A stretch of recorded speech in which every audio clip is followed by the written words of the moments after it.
mến chào các bạn, rất vui được gặp lại các bạn ở một video tiếp theo. Mình sẽ cập nhật và quay cận cảnh đường băng sân bay Long Thành. Mời các bạn cùng xem video.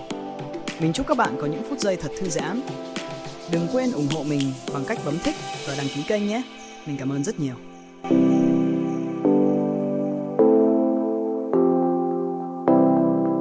Sân bay quốc tế Long Thành là một trong những dự án hạ tầng quan trọng nhất của Việt Nam, được xây dựng tại huyện Long Thành, tỉnh Đồng Nai, cách trung tâm thành phố Hồ Chí Minh khoảng 40 km về phía đông.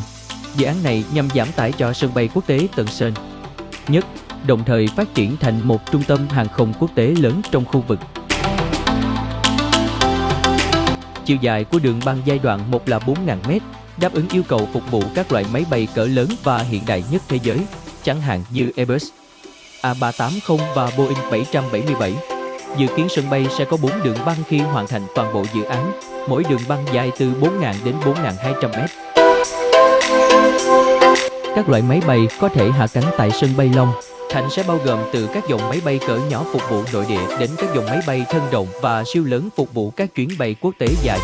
Những loại máy bay cụ thể bao gồm Airbus A320, A321 cho các chuyến bay tầm ngắn, Boeing 737 cho các tuyến BAV nội địa và khu vực, Boeing 777, Boeing 787, Dreamliner và Airbus A350 cho các tuyến bay quốc tế dài. Airbus A380, loại máy bay chở khách lớn nhất thế giới, cũng có thể đổ xuống sân bay Long Thành. Đường băng của sân bay Long Thành được thiết kế theo tiêu chuẩn quốc tế, nằm trong khu vực quy hoạch rộng 5.000 hecta. Sân bay được xây dựng ở vị trí chiến lược, dễ dàng kết nối với các tỉnh miền Đông Nam Bộ, đặc biệt là thành phố Hồ Chí Minh.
Traveling mountains just to find the loudest tears. We set our mind on fire, knowing we could aim higher, but we didn't know that yet.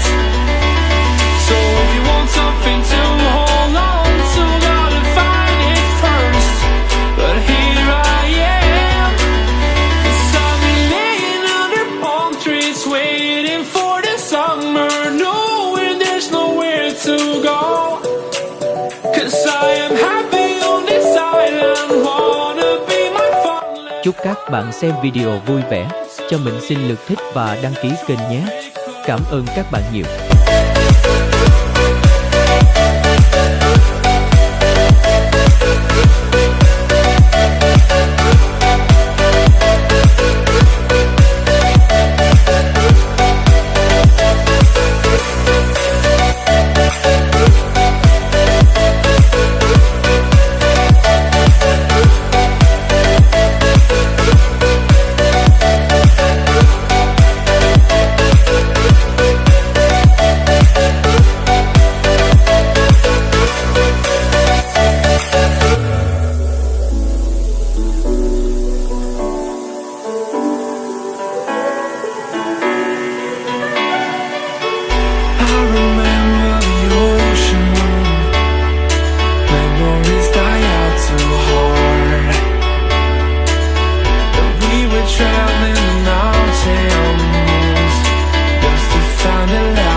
if you want something to hold on to, gotta find it first. But here I am, 'cause I've been laying under palm trees, waiting for the summer, knowing there's nowhere to go. 'Cause I am happy on this island, wanna be my funland. I don't ever want to leave, I'm in a tropic club.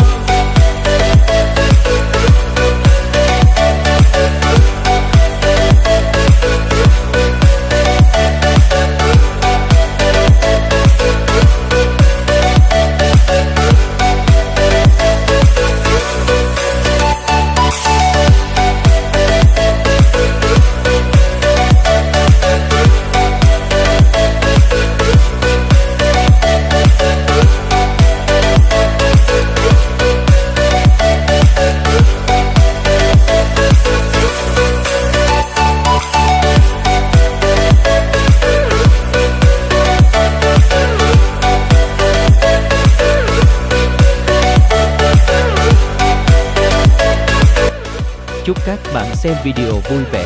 Cho mình xin lượt thích và đăng ký kênh nhé. Cảm ơn các bạn nhiều.